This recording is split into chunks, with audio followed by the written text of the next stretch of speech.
Good afternoon, ladies and gentlemen. Tuesday, May 28th, the Tuesday after Memorial Day here in the United States. We are back. Daily Bone Podcast, where we discuss all things crypto. That includes Bitcoin, Ethereum, Solana, meme coins, and of course, NFTs. Today, we have a lot to discuss, things that, quite frankly, I don't want to discuss, like the celebrity meme coin mania. Obviously, we have to discuss it. Caitlyn Jenner, Rich the Kid, launching meme coins. And then we will be joined by a very special guest. He hasn't been on the show in a while. Fantastic guest. DCinvestor is going to come on to talk all things. Sorry, got a little phone call there. Unusual. We'll be joined by DCinvestor to talk all things Ethereum ETF and where he thinks we're at with crypto in general in 2024. So really excited to dive into that. Nick, I see you have your hand raised on the audio side of things. How you doing, Nick? I'm doing all right, but you said good afternoon. Oh, I haven't hosted in a little bit. Threw me off. I was like, yo, what, is it not the morning? I'm in Europe, Nick. I went to Europe for Memorial Day weekend. Of course you did. Okay. It was F1. It was the only place to be. Where else would you be on the biggest day of the year? In Monaco, darling, in Monaco. Clearly, Nick, you're in New York where nothing happens. Yep. Nothing did happen here. I'll be honest. It was pretty dead in the city. It really was. On Saturday, I was walking my dog through Domino Park. It was a beautiful day, really, bright, sunny skies. And I was very surprised that no one was there because it's like very unusual and it's bright and sunny. Everyone's like sunbathing there. I was like, damn, so people really do leave town for Memorial Day weekend. Sounds like Clemente went to Miami Beach for the first time, despite living in Miami for several months. Yeah, I've gone past it before. I've looked at it, but I haven't touched the sand. I went there, I got a little bit burnt. I'm not usually my caramel skin, my milk chocolate caramel skin doesn't really get burnt much, but I got a little bit of a sunburn. But yeah, it was, it was very impressed with Miami Beach, I will say. Wow. Well, look at that. Clemente went to the beach in the city that's known for the beach, ladies and gentlemen, that he's lived in for several months. It's very funny, ladies and gentlemen. Clemente doesn't like go and do things in the places that he lives. In New York, he never did New York stuff, right? New York doesn't count. New York doesn't count because it was a cesspool of it was a disaster. Clemente does not like New York. I couldn't do much. Miami, I have done stuff. I've checked out the local bakeries. I've gone to the coffee shops. I just hadn't gone far into the depths of Miami Beach because it's like it's 4 miles away, 5 miles away. So I did. And it was great. It was great. Beautiful women, beautiful people in general, I will say. It was definitely a different demographic when you go over there. So it's great. Very nice. People just hanging out on the beach wearing all white silk. Love to hear about you spending the weekend at the beach, Clemente. Look, we're going to dive into this because we're going to have DC on in just a few, 20 minutes or so, less than that. Today's show is brought to you in partnership with Karate Combat. One of my favorite partners, obviously. Clemente, what do we need to know about Karate Combat this week? Well, we're going to be there. So we're going to the Windy City, leaving tomorrow. We're going Windy to City of Austin. We're going to Austin. But to a quick note to some of our most loyal subscribers of the Daily Bone newsletter, we sent 7,000 of you a karate token airdrop. And a bunch of you have already claimed it. But if you haven't, you have until 6 p.m. today to go and claim your free karate token. It's a free airdrop. Go do it. You just check your inbox and just search karate and it should come up. And if you claim it up until today, there will be a snapshot at 6 p.m. Eastern, and you can post snapshot. You can use these tokens to bet or pick your best fighters, your favorite fighters for the upcoming fight. It's both for the main event and for the influencer fight club, which we're super excited about and we're going to be covering. But yeah, we're super excited to be partnering with Karate Combat this week. So just check your inbox for a karate token airdrop. Hell yeah, it's going to be incredible. Billy from Fire Festival is going to be competing. It's going to be a lot of fun to be there. George St. Pierre will be rocking the mic. We'll probably get a chance to meet him, maybe even make a little video. That'll be fun. Go ahead, Clemente. Oh, I was just going to tell you, I got my jock strap ready for our sparring. Very nice. And thank you for letting us know on the show. We totally, everyone was wondering.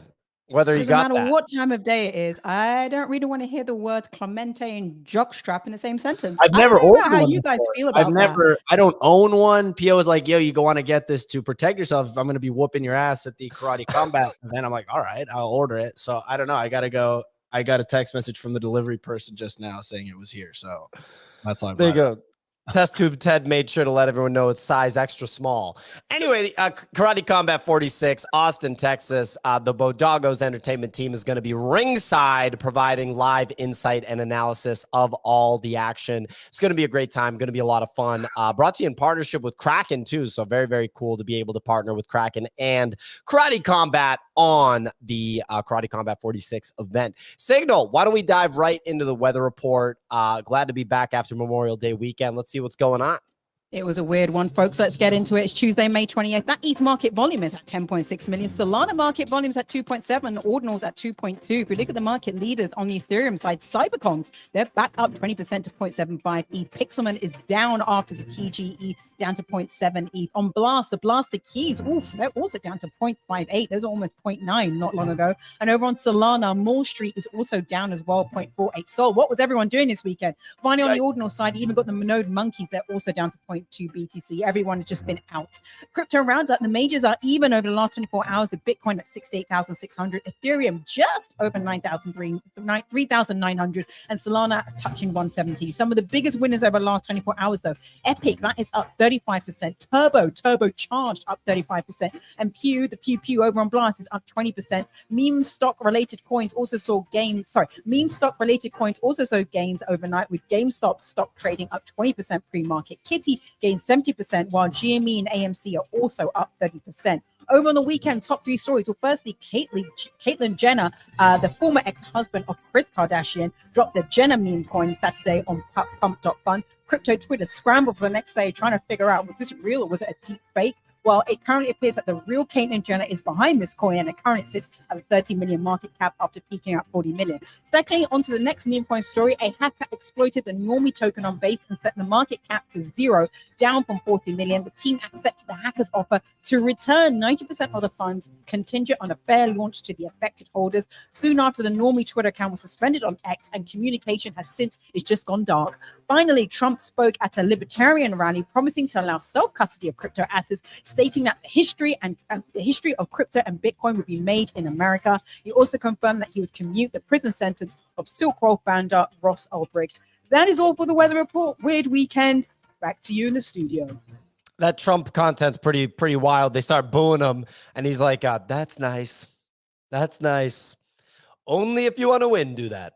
Only if you want to win." Just then he dunks on them. It's kind of a wild time, I'd say. The fact that he even pulled up to the Libertarian rally was pretty crazy. Look, some updates from the newsletter, the Daily Bone newsletter that is emailed to anyone that subscribes at dailybones.com. First story: Ethereum meme coin Pepe, you've probably heard of this one before, set new all-time highs as it entered the top 20 coins with a $7 billion market cap. Absolutely insane. The strategy with Pepe was actually to hodl, which is completely insane. And we had the alpha. We had the alpha. OSF gave our audience this time last year. He said, I think Pepe will be the coin of the cycle. I bought, I won, I sold a little bit too early, you gotta say, but the alpha was here on the show, guys. Hope you locked in.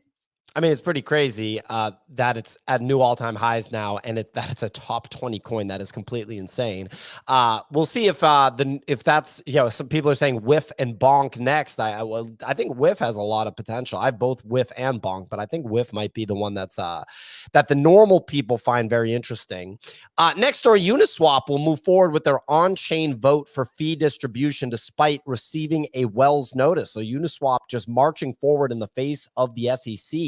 Very interesting. Next story: Phantom Wallet becomes the #1 free app on the Google Play Store in the UK. More and more interesting indicators of the rise of crypto adoption globally at this point.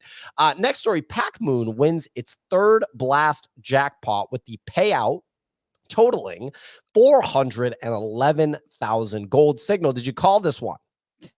I mean, no, I didn't call it the third time because I thought the third time is just too obvious, in the same way that I think another fantasy win is too obvious. What I did call in the next coming weeks is B-Will, Andy, and GM Photography as a potentials over the next 4 weeks, because there is now less than 30 days to go until the TGE at the end. But anybody holding, like, look at Clemente, guy went from 0.3 to over 1,000 gold in 4 weeks, and I think a majority of that came from the Pac Moon wins. So it just goes to show you it's a dividend that keeps on divvying.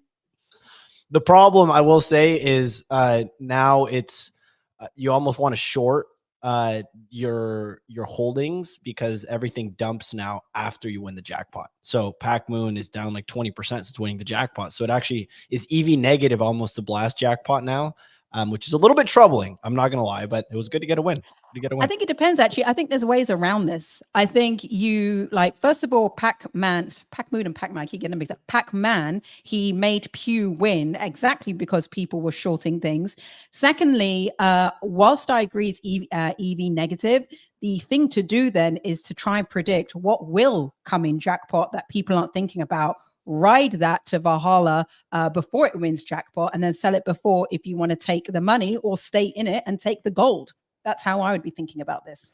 Well, I hope that you're tweeting out all of these, these calls, I suppose you could call them, because I know a lot of people listen to this show, but more people consume content via written tweets. So I just hope you're maximizing this, Sig, because you've been on this like white on rice.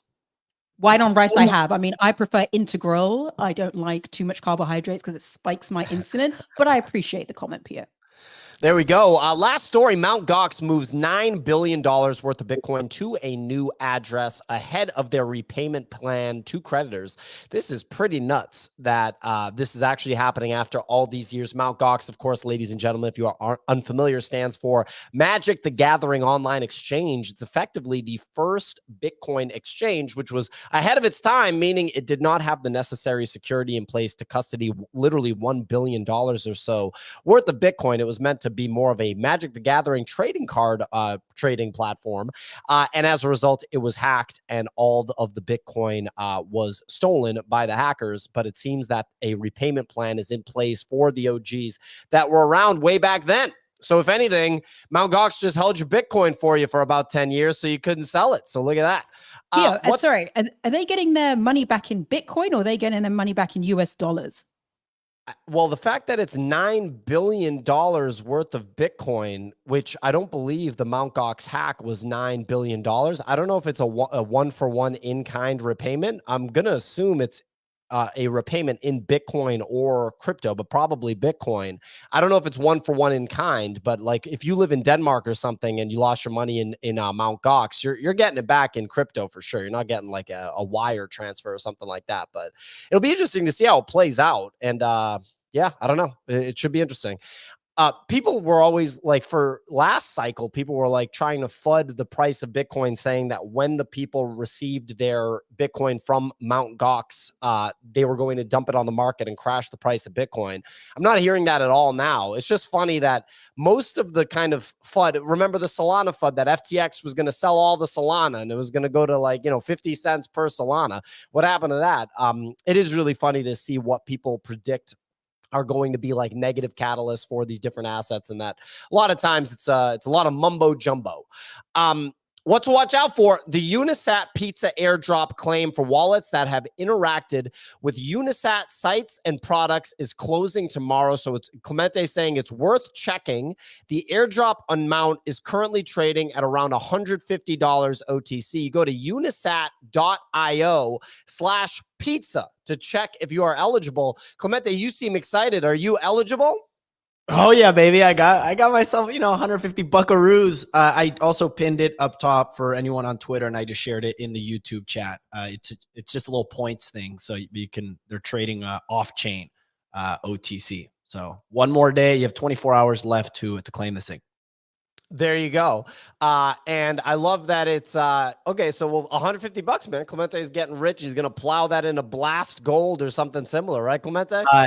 No, Solana meme coins. I'm putting into Jenner. Pia, you should actually claim this as well. I'm assuming you'd be eligible. I'll obviously take a look, take my $150 and be on my way. Look, the first story we got to quickly dive into before we talk to DCinvestor for a significantly more sophisticated conversation is, of course, the celebrity meme coin mania of the weekend. Clemente, you participated. I was in the Hamptons, so wasn't really getting in the mix with the meme coins. But the Caitlyn Jenner not only launched a meme coin. Help me understand this whole Sahil component, this gentleman Sahil, because I saw Caitlyn Jenner tweeting from the Caitlyn Jenner account about the market caps of these meme coins. That wasn't a hack. Am I correct? It was not a hack. So Sahil is apparently this person that helps celebrities launch meme coins. And I don't know what the pitch is, but in doing so, he takes a large portion of the supply and just dumps on them. So that's what he's been doing. He did it with, and apparently he has this fat list of people that he has like next up on the queue. One of them was Iggy Azalea. And apparently he did like a pre-sale for Iggy Azalea. I don't know if this is 100% true. It has not been confirmed, but apparently he's doing a pre-sale for the Iggy Azalea meme coin and already raised 1,500 SOL. So Sahil's just cleaning up shop right now. But yeah, the Jenner one did very well. You know, we were talking about it when it was at like 4 or 5 million. It got all the way up to 40 million. Ray thinks that this thing can go. Like, he thinks he's going to make an all-time high during the show. Our quant. I got out of Jenner. I got a little bit nervous, but it looks like this thing has some legs right now. We'll see. Signal, any interest?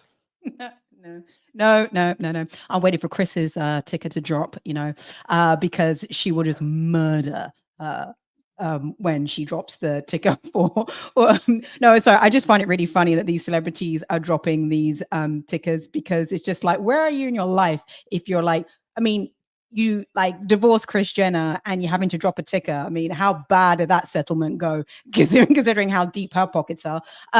Anyway, I think which this takes us back to, remember when we had the NFT craze and all the celebrities had apes and you had the Jimmy Fallon show? This reminds me of that time where they're all getting their tickers this time instead of the NFTs. But back then it was actually all concierge service of MoonPay, and here is a concierge service of Sahil. So just be wary that none of these celebs know anything that they're doing, and it's a sign that we could be nearing perhaps the first signs of a teeny weeny tiny bubble on some of these tickers as we go in. And obviously you have to put the dots together. It's not just one dot. You've got to put the Phantom app just going up on the charts in the UK. Then you have the tickers of celebrities, and then you got Pepe in the top 20. So you put all these dots together and you kind of all trend in a direction of where we're going and how early, late, or medium we are in a cycle. So it's not the most interesting news, but it is a good indicator. Yeah, it's pretty fascinating. I think I like your comparison to previous cycle NFTs with MoonPay, and yeah, meme coins definitely are all the rage. Just a little bit of qualitative insight. When me and Nick collab with some of these, like, Instagram creators that aren't really like deep in crypto, but are like kind of interested, they're like crypto curious. They're only interested in meme coins. They're not like NFTs. Come on, you cannot even chat with them about that. We're going to be joined by DCinvestor in just a sec. We have him on stage. We're all set there. We're going to bring him on. Clemente, you were laughing a moment ago. What's so funny, dude? No, it's just you like trying to be serious about Caitlyn Jenner dropping a meme coin. Yeah, it's very, very interesting to see. No, I think this is just the beginning. I think we are about to see so many more people get into meme coins in particular. It's been kind of wild seeing, we were talking about MOG last week, Pio. It's up like 2.5x or something in the last 7 days. It's absolutely absurd. And the only thing my friends have ever wanted to buy is meme coins. And they were like, they put $200 into Bonk and they were like checking it all the time. They were dunking on me for a while because it was down. So from when I told them, now it's back up, but they were like so excited about putting $200 into Bonk. But when I told them about Bitcoin, they're like, oh dude, I'm not touching that. That's a scam. That's a scam. So there's a thing with meme coins where it's so clearly like there's no expectations behind it that I think is really interesting versus like the NFT side with utility and all that stuff. Very interesting stuff. Well, look, ladies and gentlemen, we are being joined by someone that is much more sophisticated than your average meme coin trader. This gentleman was very early to NFTs, especially on the fine art side. You've probably seen him flex a very robust digital art collection that's very valuable. One of the most prolific NFT thought leaders, and of course, a must follow on Twitter at I am DCinvestor. The one and only DCinvestor is joining the show yet again. Welcome. Hey guys, thanks for having me on. I'm excited to chat with you all today. Can you hear me okay? You sound great. We're insanely excited to have you back on. I guess just kicking things off is, how much of a Jenner whale are you, DC? How much of a what whale? I'm sorry. I'm kidding. The Caitlyn Jenner token that launched over the I'm still building my position. Doesn't want to talk about it yet, ladies and gentlemen. In all seriousness, we got the ETH ETF approval, which actually surprised me that it came seemingly, as early as it did. A lot of people were speculating that it would get approved, but would face some sort of delay. But, it got across the line basically on the first shot. How significant do you think this is, DC? And, I guess, what do you make of the kind of last 5 months between the Bitcoin ETF getting approved and now the Ethereum ETF? It feels like a pretty wild time, in my opinion. It's been incredibly wild. And, one of my theses for ETH was that given the approval of the Bitcoin ETF, the market would eventually shift into a mode of anticipating an Ethereum ETF.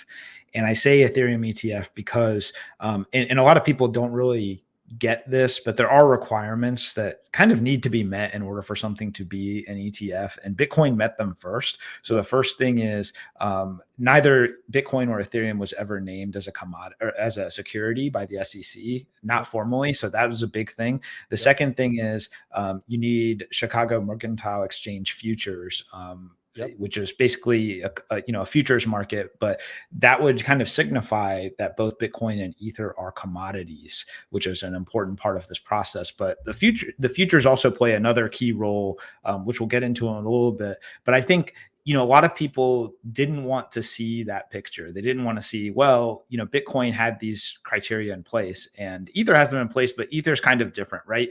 I mean, I don't need to tell you guys, the sentiment on Ether turned really sour over the past several months. And I mean, that accompanies kind of bad price action, of course. But what I think we saw is one of the greatest fake outs I've ever seen in crypto history, to be honest. I mean, everybody was of a consensus mindset that this ETF was not going to happen. And a lot of that was fueled, even like Bloomberg ETF analysts were like, based on the lack of communication, this isn't going to happen. But you do see people who are kind of on the other side of that. A lot of them were Ether fans, of course, but others as well, who basically said, look, there might be a reason why the SEC isn't communicating proactively, because I don't know if you guys recall, but the Bitcoin ETF launch was a bit of a shit show. It was a complete shit show. It was a complete disaster where they basically said that it was going to happen. The market front ran it. And then there was a fake announcement on the SEC Fake Twitter. tweet. It was a total mess. So it was quite conceivable to a lot of us that, maybe the SEC is just following a different process, to be honest.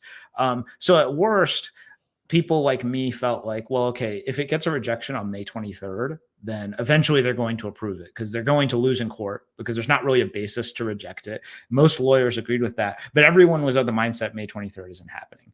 Fast forward, and all of a sudden on May 23rd, it gets approved. Now, did politics play a role in that? I think some would say almost certainly. I think others, probably myself included, would just say maybe. It's kind of hard to say based on that because, like we just discussed, the SEC may have just wanted to keep this opaque up until the last minute for other reasons. But there is an argument that maybe the political winds have shifted somewhat, right? And I think that maybe it's possible the Biden administration saw Trump's conciliatory statements on crypto in the past week, really, and wanted to signal that he was either pro-crypto or at least not anti-crypto, right? Which I think a lot of people have perceived the Biden administration as being anti-crypto, and myself included, up to this point. So in any event, the BTC ETF already paved the way for the plumbing needed for the Ethereum ETF. So that's that. And the other thing to consider is that maybe just Gary Gensler had lost so many crypto cases in court that he didn't want to lose another one. And let's be honest. I mean, I think if this went to court, he would have definitely lost. And then at some point, it's like, you know, the Financial Services Committee and others are already asking him, why are you wasting taxpayer funds on all this stuff? So that's kind of my thought on the fake out here. I think in terms of what it means for Ether, I think it's a pretty exciting time to be in Ether and in the Ethereum ecosystem. The reality is almost all of crypto Twitter has been massively out of position on ETH. And up until this point, they've been right in the sense of Ether has not performed in these ratio pairs. I'm more of a long-term investor, as you guys know, so I don't really like play the weekly or even like monthly shifts. I tend to think more in terms of years. But given how out of position everybody is, I think it's going to take weeks or maybe even months for Ether to correctly reprice. And I think for the foreseeable future, Ether is going to be controlling these markets. And so my advice to anybody who doesn't want to hear that is, look, just get used to it. You know, I mean, this is the kinds of inflows we might see into Ether based on this ETF. We're basically unlocking fund flows from boomers and IRAs. We're unlocking fund flows from institutions who don't even know what Ether is yet. And what's interesting to me is, like, if you see the commentary from some of the Bloomberg guys, they're like, well, Ether is going to be small potatoes because people don't know what it is. I look at it exactly opposite and say, think about the market potential of an asset like this, which Wall Street doesn't understand, but now they have the ability to list. I think you're going to have Larry Fink and others just shill the hell out of Ether and explain programmable blockchains to the world. And I think overall that's hugely bullish for the whole space, in my opinion.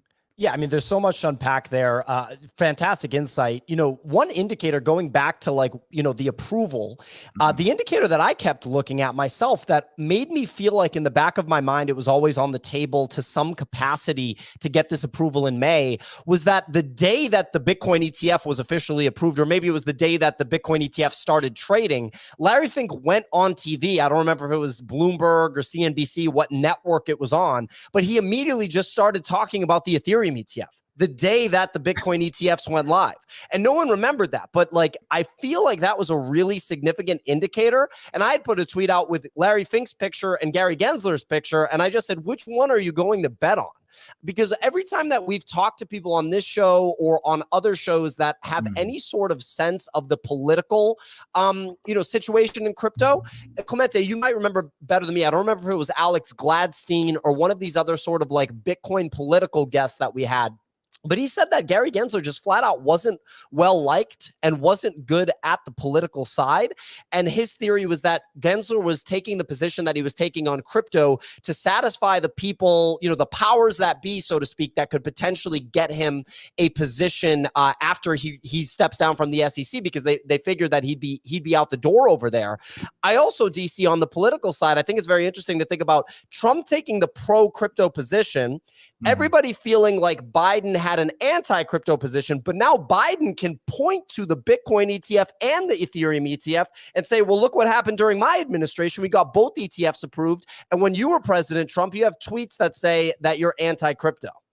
Yeah. And I mean, there's an argument to be made there. And there's also an argument that say that, well, Trump is just pandering to win the election. Yeah. And maybe he is, you know, Ryan Selkis, who's, I think has become kind of like a crypto advisor to the Trump campaign. He put out a statement earlier today. He's saying, he basically said Trump's not pandering. He believes him. And if you don't understand, he doesn't have time to explain it to you. So that was this exact tweet. But I think, you know, it remains to be seen. There's a lot of promises that get made during campaigns which are not kept. But I think the valuable part of this is we now see crypto as being something worth fighting over between the parties. And that dynamic alone, regardless of your politics, and I think it's important to kind of think in these terms, like regardless of whether you're Democrat or Republican or pro-Trump or pro-Biden or whatever, the fact that this is becoming a national issue that people are talking about and something that they recognize younger generations view as important,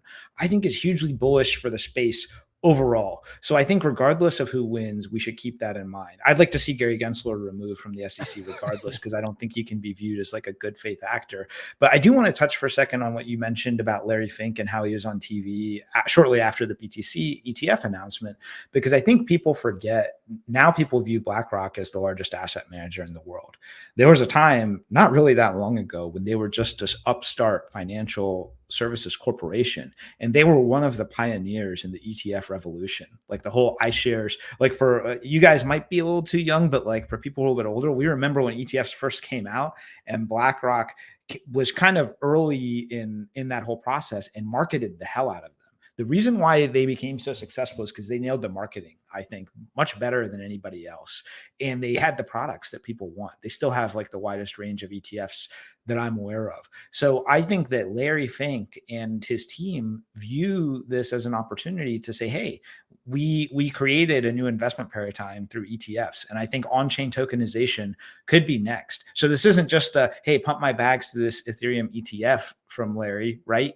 I mean, that's one thing. He'll make money off the ETF, but I think he has a much bigger vision. And if you hear him speak, that's what comes across to me. And I think that's really exciting.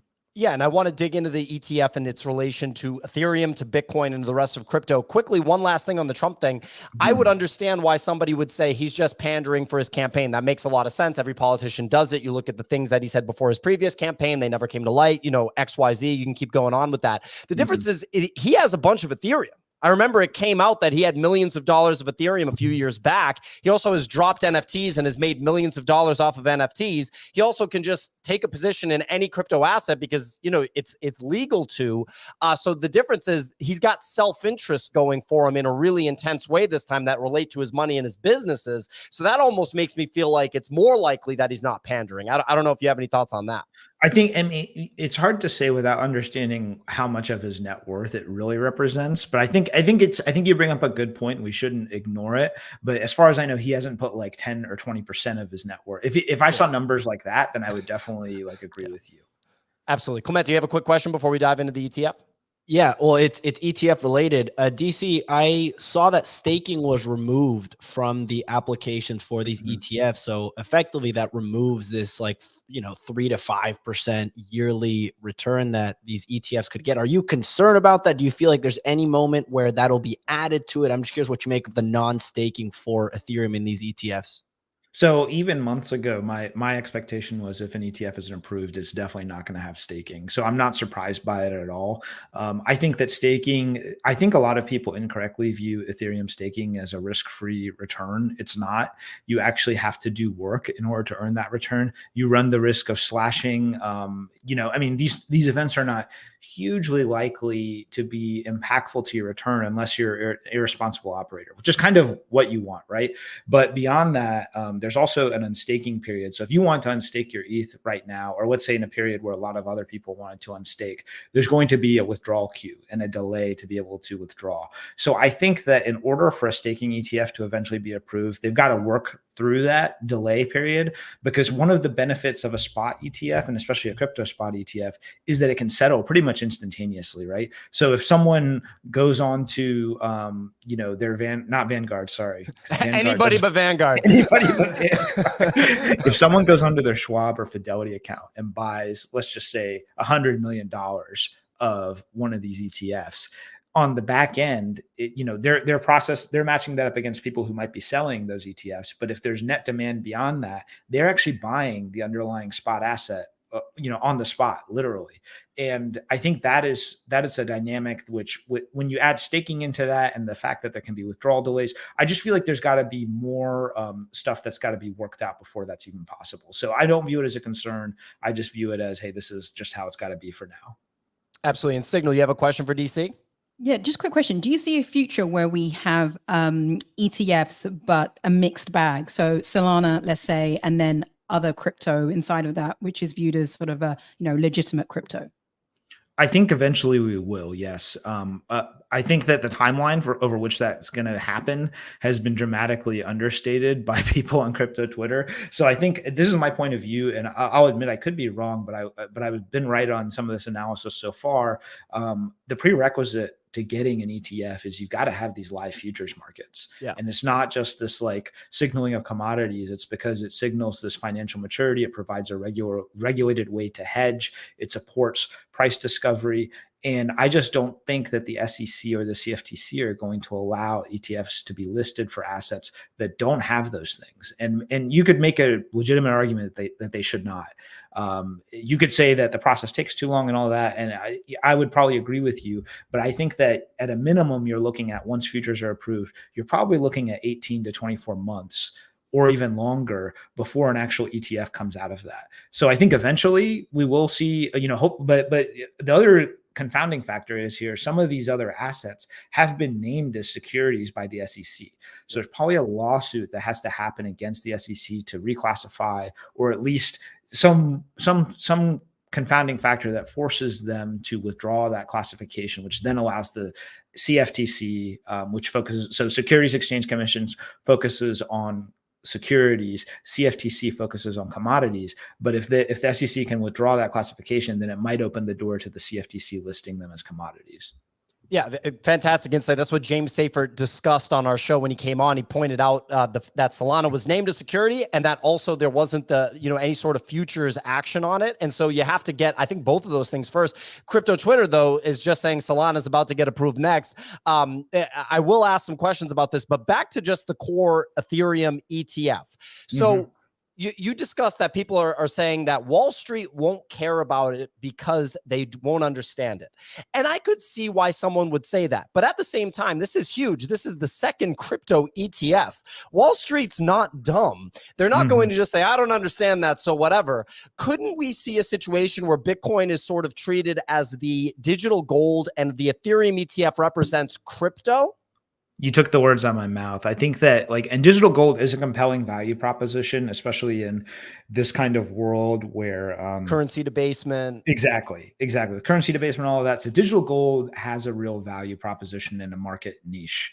I don't think that that is the entire market of crypto, though. I think it's not even most of the market of crypto at this point, given all the other applications that have been built since the emergence of Ethereum and other networks. So I think that there's actually a world where, and I don't know what narrative Larry Fink and TradFi are going to go with, right? But they're going to have a narrative around Ether. And if you ask me right now, I'm going to guess it's something along the lines of, it's the decentralized fintech stack and tokenization layer, right? And because Larry Fink's huge on tokenization. And I think you're going to see a lot of emphasis on some of these productive use cases. You're going to see a lot of emphasis on the use of USDC on these decentralized rails as a way to extend the hegemony of the dollar globally into this digital space. So that's valuable for, and by the way, these stablecoin issuers are holding US treasuries at a time when countries like China are trying to reduce their exposure to US treasuries. So that creates an opportunity for a lot more value to accrue within some of these networks.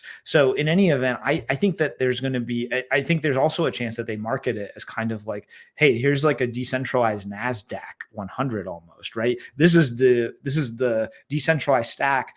Buy a piece of it and invest in this, and you can get exposure to that. And I mean, just look at how QQQ has outperformed gold and everything else almost over the past 10, 20, 30 years.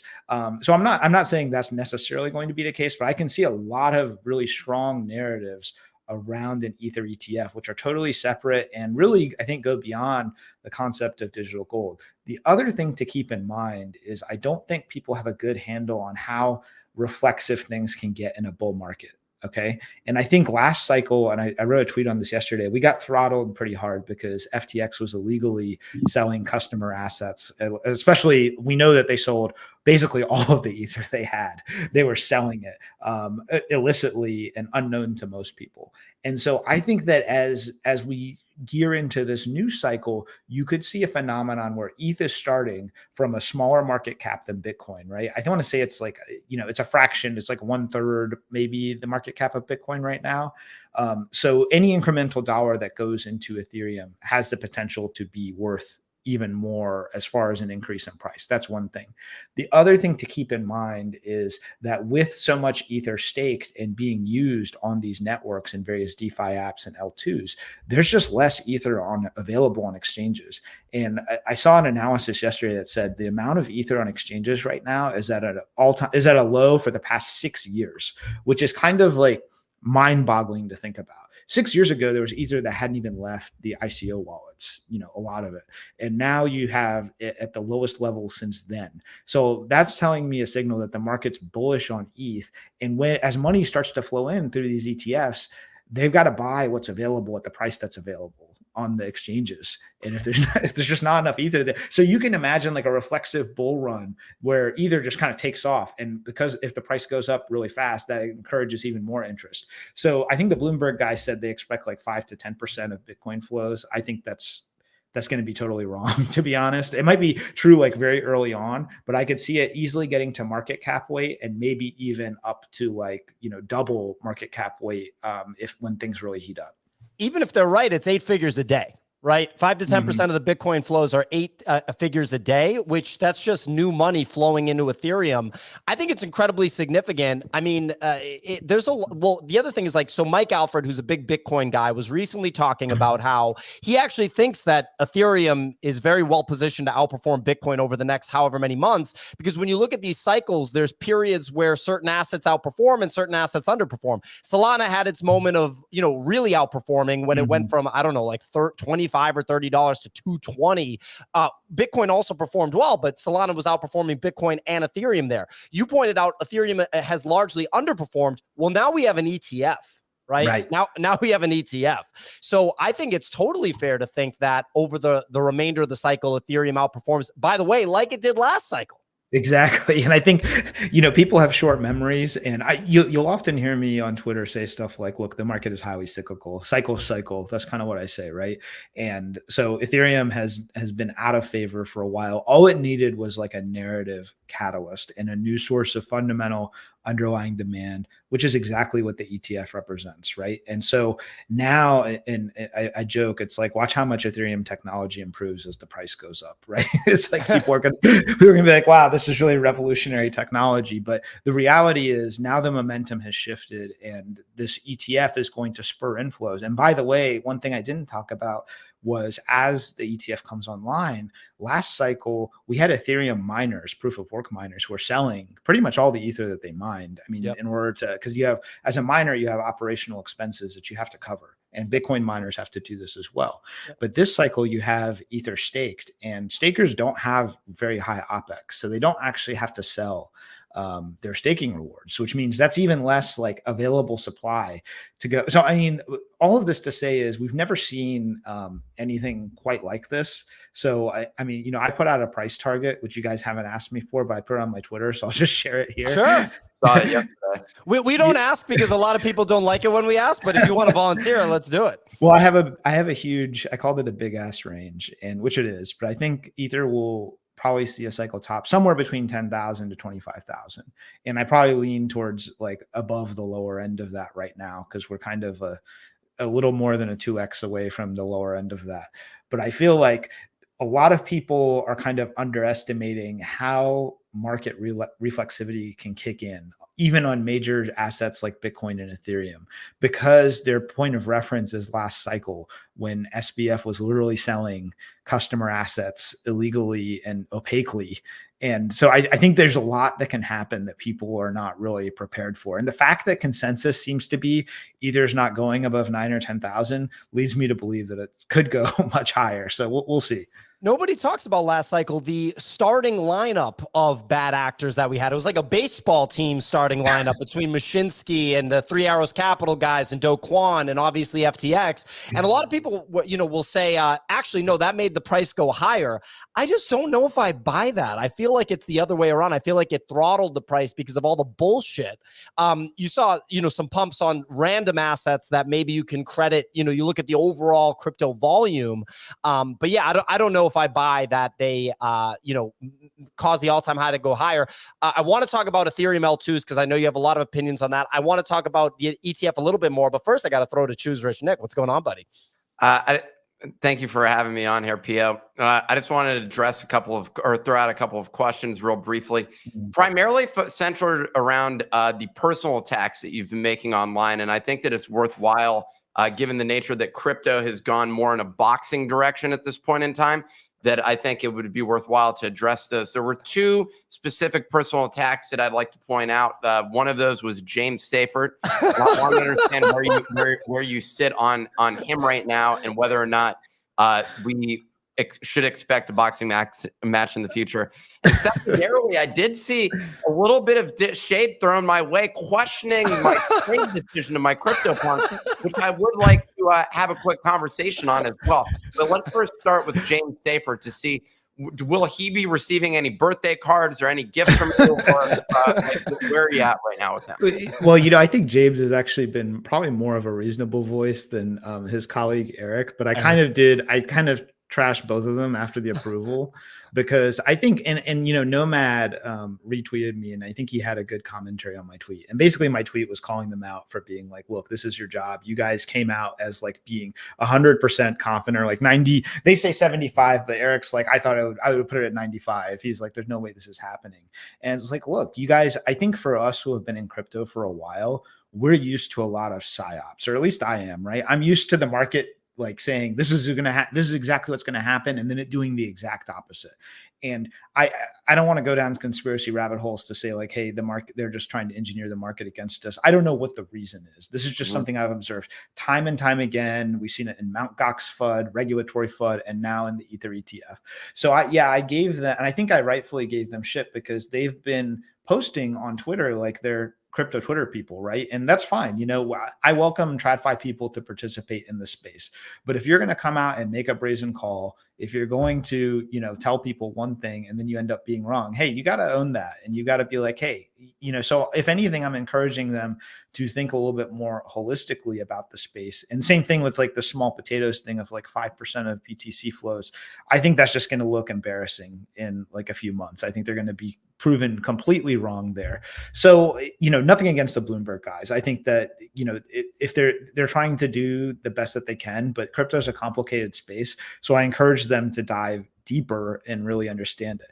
And so as to your CryptoPunk, now I didn't give you shade on the CryptoPunk as far as I know. No, you just replied to someone who said, I don't know why he sold it. Yeah, I probably said something like that. I was just like, and I don't know why you sold it, but you know, I think anybody has any reason to sell. I don't really try to give people shit for selling. You know, if you want to sell an NFT, that's fine. You know, I hope you'll rejoin the CryptoPunk ranks. I remember when it was your profile picture. I think punks have gone through. There's been a lot of FUD around punks, man, and we could get into some of that. But I think long term, the legacy of punks, I'm still bullish on, and I'm bullish on a lot of NFTs. But I feel like I just want to use this as a point to pivot and say, like, I think a lot of NFTs are not going to move until Ether stabilizes. Because while Ether is going up, you do see the market weighing the opportunity cost of, do I want to like jump into NFTs right now? And that was actually, there were multiple contributing factors, but one of them, I'm like, what am I doing not holding on to like liquid ETH right now? Because I just think that basically my position in ETH was heavily consolidated in this CryptoPunk. And for that reason, I was just like, do I not think that ETH is going to go on a 3x run from here? Like, yeah, I do believe your range, your target range, mine was towards the lower bound, but regardless, where we're at right now in the whole cycle, I'm like, yeah, it definitely could go higher than that. It has a feeling that it could go definitely higher towards the, like, I wouldn't go as high as 25, but I'd say like 15 to me is like a crazy thing. That's where like Solana is going over 1,000, which to me is like some of the more ambitious sort of targets that people have had. And for me, I have my own sort of like personal net worth targets during this current cycle.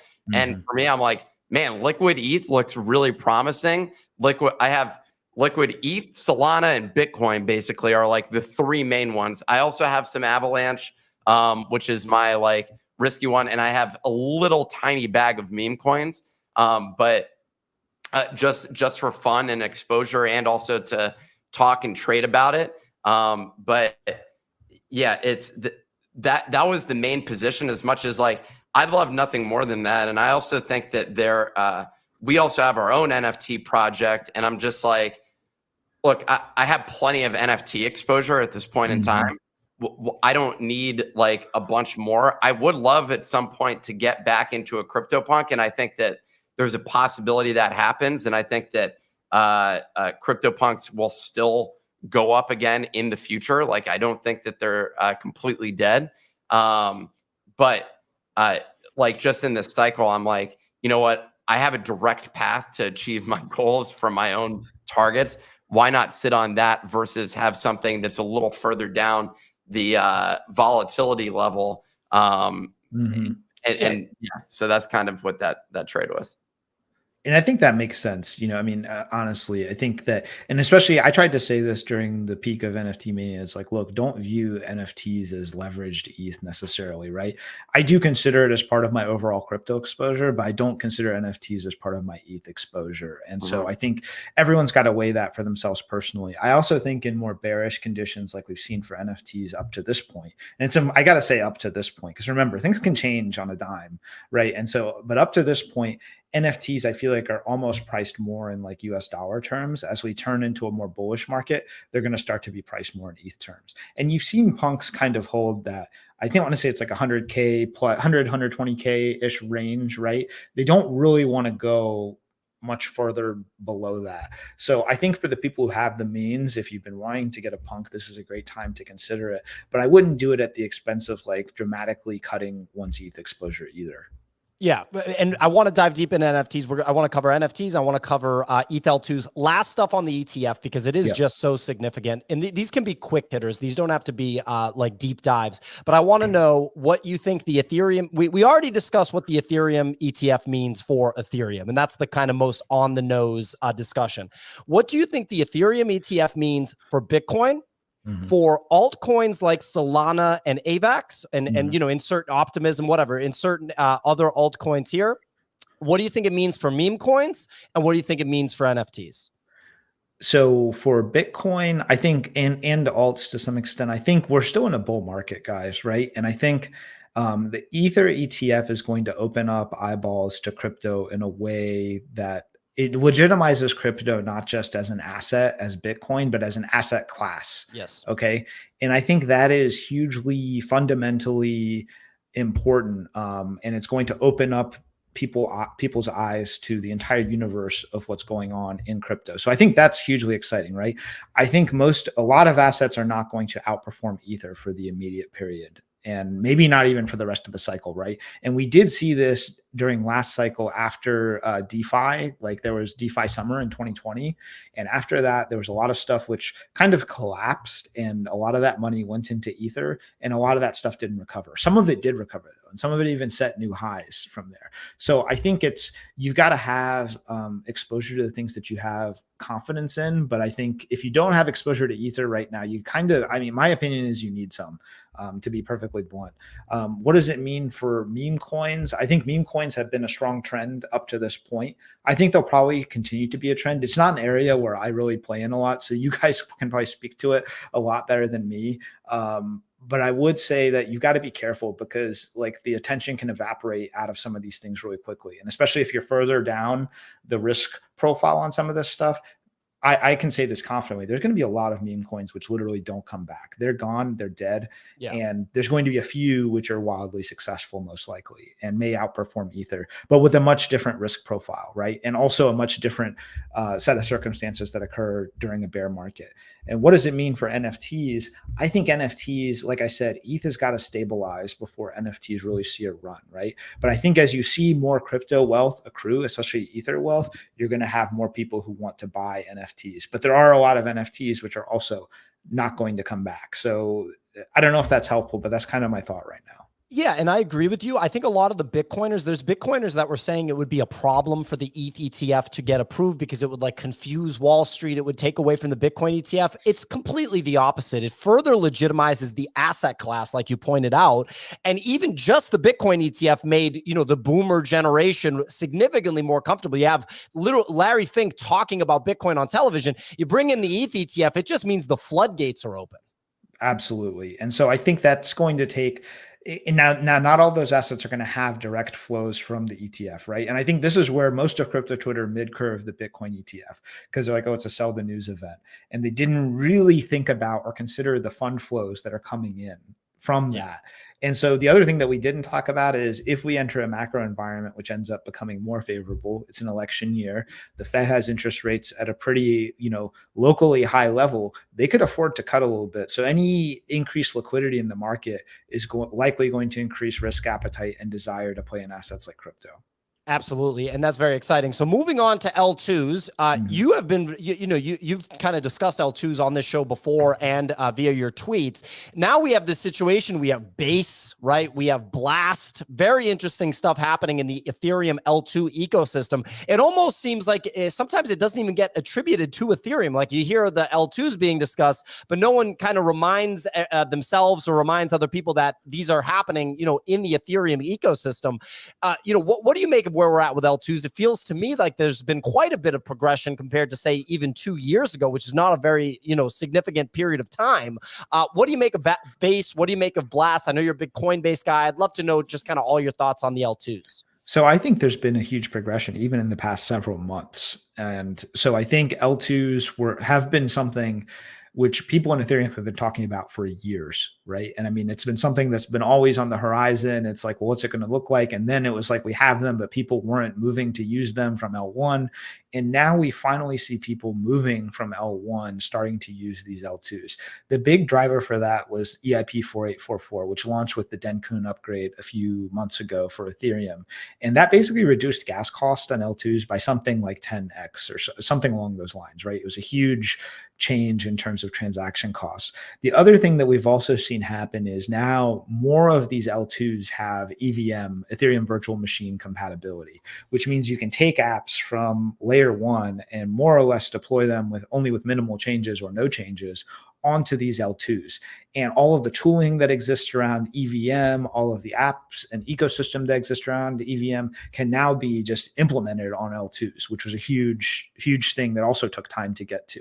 So mid to long term, I think that this is hyper bullish for Ether as an asset because most of these L2s are using Ether as gas. And more importantly, they're using Ether as money on these L2s, right? It's the primary currency for how a lot of these transactions are being done. So I'm not really concerned about the branding stuff, to be honest. I actually think in a way it's bullish for me in the long term that people are not focusing necessarily on Ether on the front end, but it's like, oh, hey, if you want to use this, buy some Ether. And, it's almost like sneaking it in. But meantime, you're also going to have the Ether ETF launch. And all of a sudden, people are going to put 2 and 2 together and be like, okay, this is kind of an asset that's powering a lot of stuff. And I think that's going to be an exciting investment value proposition. And I think some of the biggest beneficiaries of L2s you've already mentioned. I mean, I'm really excited about what Coinbase is doing with Base. And they're going to launch a smart contract wallet soon. So to explain what that means loosely, they're going to allow Coinbase customers from the website to basically go on chain from the website. And through the magic of the smart wallet, right, through a bunch of smart contract interactions, they're going to allow you to use a full or if not a full universe of apps, a curated universe of apps, right? So that might mean even something like being able to take your money, your Ether that's on Coinbase, and lend it in Aave and be able to get a return from that or to borrow against it, right? This is and things that have been difficult to do in the US based on regulation might be possible in a DeFi smart contract world. So I think that's just like a huge, and Coinbase has over 100 million customers. So I can't really fade that dynamic, and I wouldn't want to fade it. So that's the first thing. I think Arbitrum is also another exciting one, which is becoming a nexus for kind of cheap on-chain DeFi. Base, of course, has DeFi as well, but Arbitrum, I think, has more of that DeFi focus. Blast is home to a lot of the more degen apps that people like to play around with and gamble on. So, far be it for me to say, hey, people shouldn't do that. It's not the kind of stuff that I focus on, but I recognize that there's a strong market for that.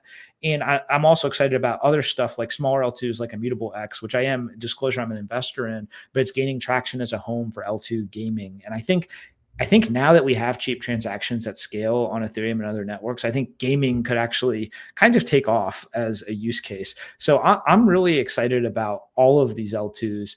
And I'm happy to share some thoughts on critiques, but any quick questions based on what I've said so far? I think the biggest thing is, you've pointed out a lot of promising areas of Ethereum L2s. And I wonder, how do you view Solana? Because everyone knows that you're very focused on Ethereum. Do you pay attention to Solana? And if so, how do you think of Solana compared to some of these L2 scenarios? I think that I pay attention to Solana in the fact that it definitely has a lot of retail interest to use the chain, right? And I think that, credit to Solana and the community, it's done a fantastic job at onboarding new users, especially at a time when Ethereum was not really able to do that because L1 fees were expensive and capacity was limited. I think now that L2s are coming online, you will see L2s start to compete with Solana on some use cases. And I don't think competition is bad. I think competition is good. It pushes the whole space forward. And I think the existence of Solana has pushed the space forward because it's pushed us out of this idea of, hey, we can only have limited transaction capacity into what do high throughput networks look like. And I have no doubt that the existence of Solana has pushed L2 teams to scale even harder and even faster. That's a win for the entire space. But I think the reality is Solana does compete with those L2s. I think Ethereum L1 over time, people are going to recognize that it's almost a different kind of animal, right? It becomes that settlement layer for Ether, for really big dollar transactions, and that source of root trust, right? The other dynamic that I haven't talked about for L2s is I think the concept of like the app chain, which has been the promise of Cosmos for a long time, I think is going to be realized fully on Ethereum.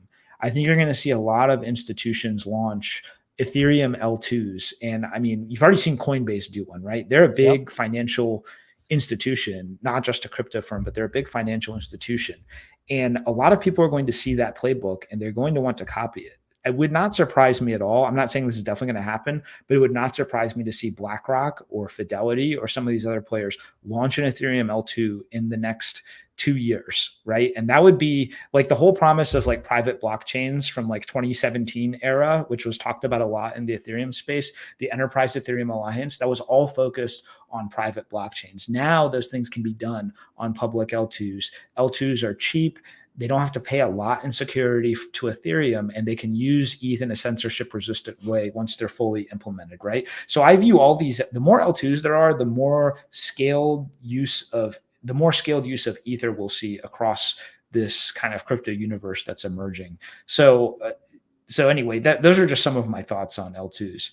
Absolutely. And there's some speculation that Circle, you brought up Circle earlier, Circle of USDC fame is going to go public in the next 2 years, which would effectively be, besides Coinbase, like realistically the most significant crypto IPO. MicroStrategy was already a company for a long time. Saylor just started buying Bitcoin. It doesn't really count.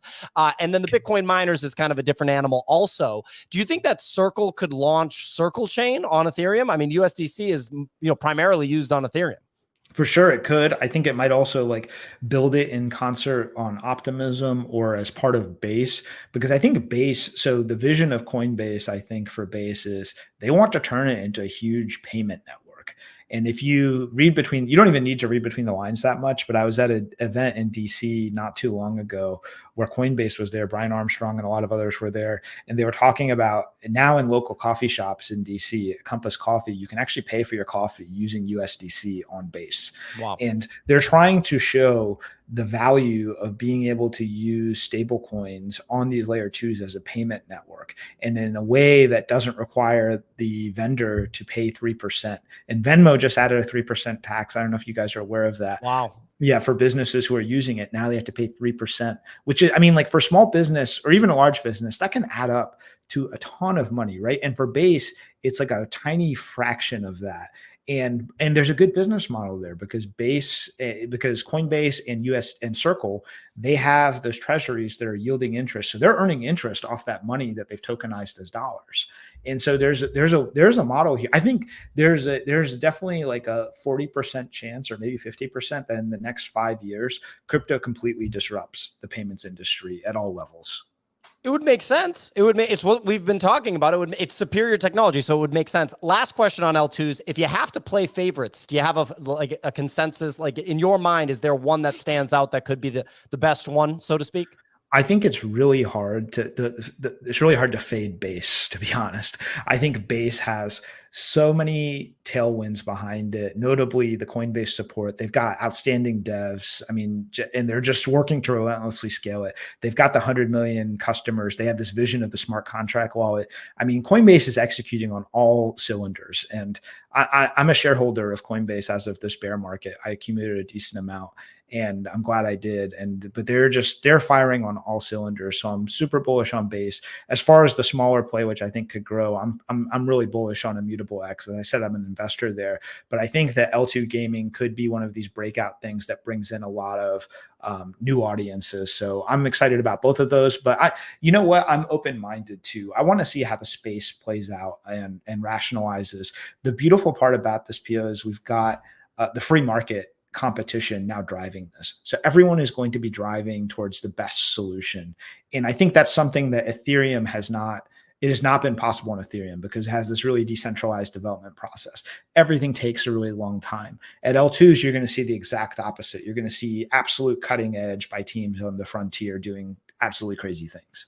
Yeah, I mean, fascinating stuff going on. I remember last time you were on the show, we were talking about Coinbase. You mentioned that you had accumulated some. We discussed the NFT platform that they launched that was a failure, and I remember you commented that they may have been undisciplined in that moment. I think I agree with that opinion. But look at where they're at now. Incredible positioning in the market.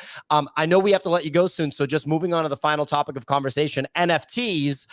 You have a legendary NFT collection. I'm assuming you still have most of the stuff that you had last time you were on the show because you're a long-term investor.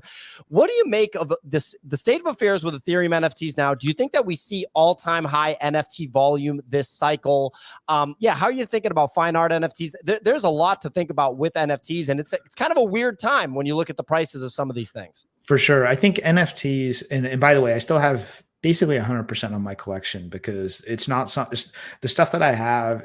I value it enough where I don't want to trade it and risk not being able to reaccumulate what I want. Right. Yep. And so for me, NFTs have always been a long-term play. I think it's clear at this point in the cycle, it's not where the hype is, right? During last cycle, probably around this time, actually, because it was really like March of 2021, I want to say, when NFTs started to take off, or maybe January to March period, right? That's kind of when I got into them, by the way. I was just early on that curve, but by March, they start to get into gear. And well, wouldn't that be the next year, though, DC? Because that's the year after the halving previously. 2021. Yeah, maybe you're probably right on that. But yeah, so okay, it depends. It's also it's up for debate where we are in the cycle, and so we won't go into that. I'll let you guys talk to one of your cycle traders and get some good insights there. Bob Lucas is a good guy to talk to there, I think, so maybe you can get him on. But I think NFTs are not where the hype is right now among like flippers and traders, right? Almost all that hype has gone to meme coins, and which is part of the reason why you see meme coins do really well. There's a lot of hot capital in there that's moving around. Do I think that's bearish on NFTs? Fundamentally, I don't think so, because I think that NFTs are going to now survive mostly with longer term collectors, people who have that longer term time horizon, people who aren't putting money into them that they need to get out like the next week, right? And I think that over time, that's how you build up a solid base of collectors. I think you start to see that in some of the quote unquote fine art NFT collections. And I think over time, my thesis has always been like 5 to 20 years on NFTs, which I realize makes me an extreme aberration in this space, but I'm going to make a case for why more people should think like that.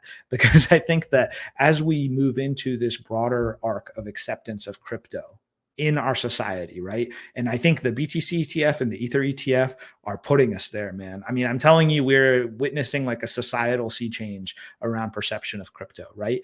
And so as that dynamic shifts more and more, as we spend more time in AR and VR headsets in the next 10 years, right? And I'm not talking about the Vision Pro today. I know that's a niche product, but imagine what that product looks like in 10 years when it's made by Facebook, Google, and by Apple.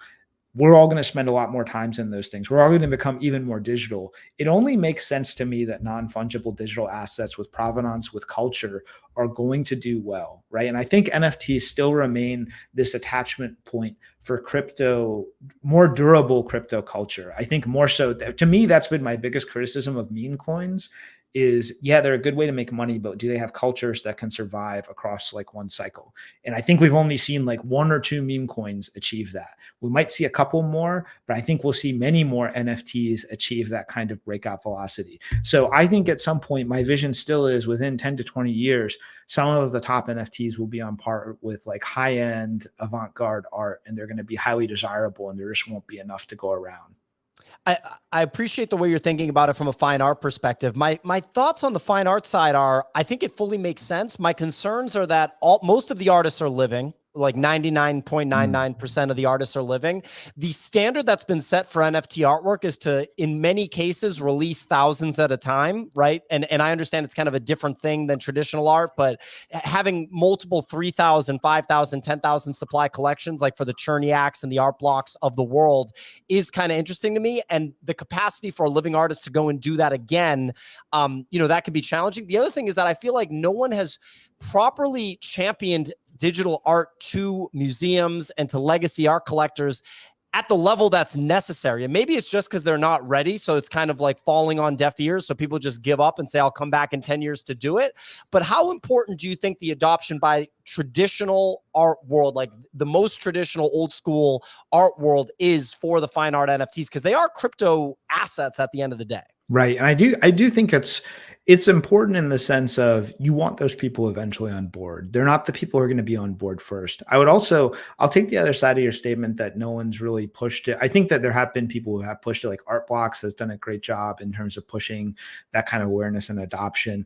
I mean, hell, you've got a CryptoPunk and Autoglyph hanging at the Pompidou, which is like a really big, like, it's really like one of the top modern art museums in the world. And that's not the only museum that they're in. They're in various museums in LA and other places. So I think that like there's an arc of adoption where things start to snowball over time, right? Were NFTs way overhyped last cycle? Yeah, they were. And I mean, I don't know if you guys recall, but during the peak of the mania, I was like, look, I'm bearish right now because the people who are buying this are planning to sell it next week for a higher price. When I saw that happening like enough times, I was like, okay, we need to kind of chill and we need to rethink about what this means. But I think for the long term, I'm still like super bullish because I see digital culture only becoming more important. I don't know how else to say it, but I mean, like you see people, even an artist like Beeple, who's like chronicling the life and times of crypto. We're going to look back on his work in like 20 years and like people are going to study it and like look at it with fascination as a chronicle of the life and times of crypto. I think that you bring up an interesting point around collection sizes. And I think some of that stuff is just going to rationalize, right? I think that there's a lot of art in the world that's not valuable as well, right? I think one of the things that where we shot ourselves in the foot a little bit has been around royalties. I think royalties were a powerful way for artists to have shared success and the appreciation of their work over time.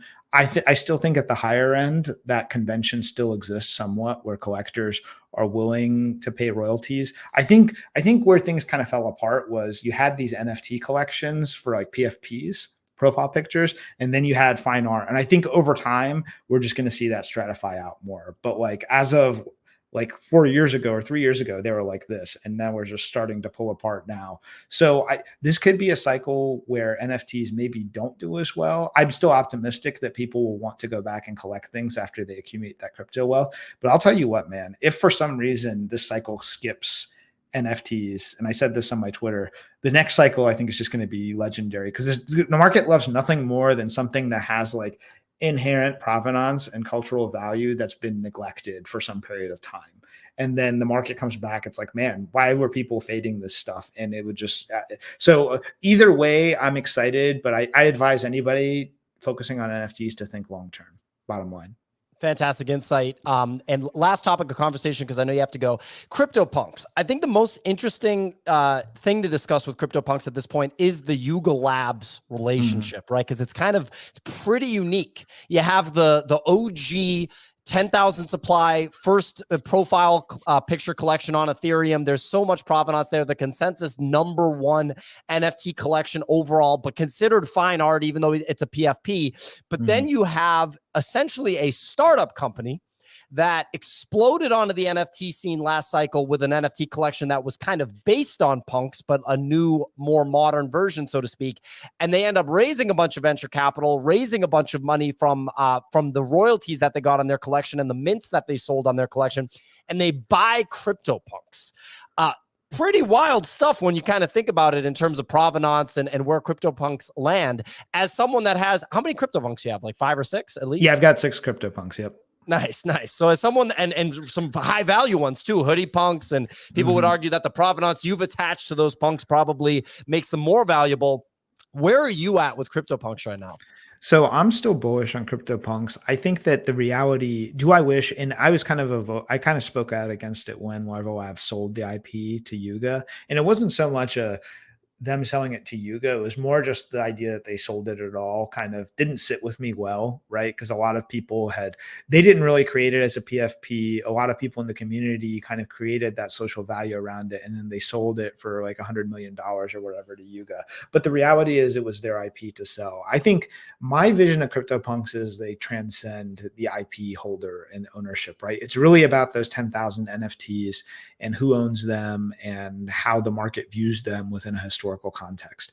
I think the IP can be owned by whoever. I think right now it's owned by Yuga Labs. And I think overall they've been a fine custodian in the sense that they haven't done much with it. There's a lot of controversy in the past couple of weeks around a collection that they wanted to launch. And without getting into the specifics of that, I feel like people really overplayed that, including a lot of punks holders. And I mean, this is just the internet. People find a reason to get really worked up about stuff. And I'm like, guys, it's not that big of a deal. I mean, the way I view it, honestly, is look at how many CryptoPunk derivatives there are. On Ethereum, on every single chain that launches, CryptoPunks are the first derivative, which either is launched or the first one that takes off, right? And we saw this with ordinals. We've seen it everywhere. And I feel like people, to me, the IP holder issuing an NFT based on CryptoPunks IP, it's not that different from a derivative to me, right? Do I want to see Yuga Labs like pump out a bunch of punk stuff that's like not really adding value to the legacy of the story? Not really. But if they do it, do I think it'll really affect the value of punks over time, long term? Not really. Right. I think that, and I also wouldn't necessarily attribute the price declines in like the past couple of weeks in ETH terms to that.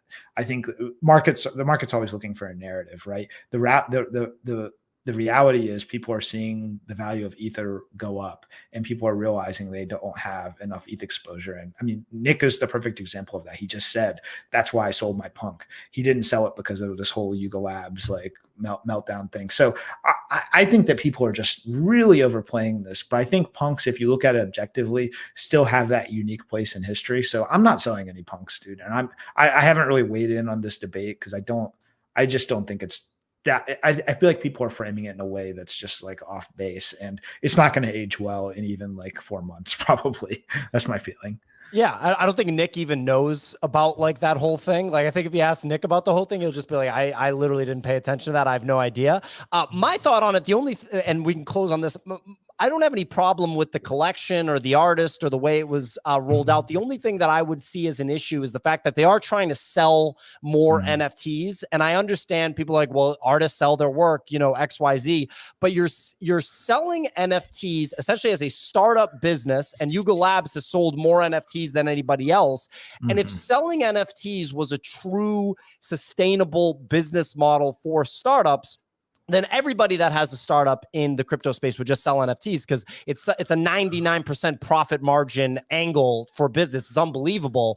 And so if you could just keep doing that, you would just do it every week and make millions of dollars. That's where I feel like there's risk, is trying to sell more NFTs as a startup company that owns this IP. All of a sudden, I feel like there could be a devaluing of the brand in that situation. There could be, and definitely it's a devaluing of brand perception among some people, right? My argument is over the long term, it doesn't really matter. So I think we should just come to terms with the fact that the IP is owned and is ownable by someone. I mean, Yuga could also sell the IP tomorrow, right? I mean, just hypothetically, if Yuga were to struggle as a business and decide to close up shop, they're not going to just like be like, okay, we're going to burn the shareholders of Yuga are in demand that they sell the Punks IP to somebody who could do something else with it.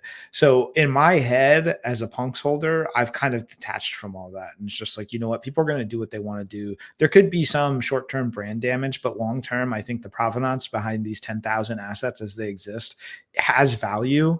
And so I'm not selling any Punks. They're probably like among the last NFTs that I would want to sell, to be honest. And so I'm still bullish on the long term, but for anybody who's like trying to like buy and like hold for like a year or two, I'd say, you know, I don't know what to tell you, but if you're on the 5 to 10 year timeline, I see Punks as really only going up in value from here personally.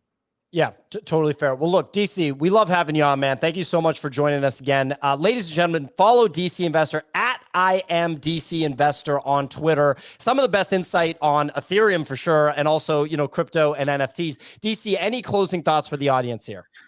I think, you know, if you've been, I feel like a lot of crypto Twitter certainly has been offsides on ETH. A lot of people have kind of conditioned themselves to not view it favorably. My advice is look at the environment now, look at it with an open mind, look at L2s, give them a shot. I think you'll be impressed with what you see. And I think, you know, there's a value proposition for the world around Ether and public blockchains in general, but especially for Ethereum. And I hope people will take the time to understand it, because I don't want boomers and IRAs to front run people who log into the space every day. I don't want them to miss what I think is going to happen here. So, you know, good luck to everybody out there. The ETF is a big deal. DC, thanks for joining. Clemente, you have I am DV investor. That's the fake DC investor on the banner right there. Little typo there from Clemente. Give him a follow. And DC, thanks again for joining, man. Thanks, guys. Appreciate it. Absolutely. Ladies and gentlemen, that's our show. Tuesday, May 28th. What a great guest. DCinvestor, guest on the show before. Really great having him on today to discuss all things Ethereum ETF, NFTs, and crypto in general. Reminder that the show is brought to you in partnership with Karate Combat. This week, KC46 is happening. You'll see us out there. Shout out to Kraken for the partnership on that one, too. The show is available on Apple and Spotify podcasts, wherever you get your podcasts. Also on X platform video, YouTube. Make sure you like and subscribe. And also Twitter Spaces, where I know a lot of people are listening to the show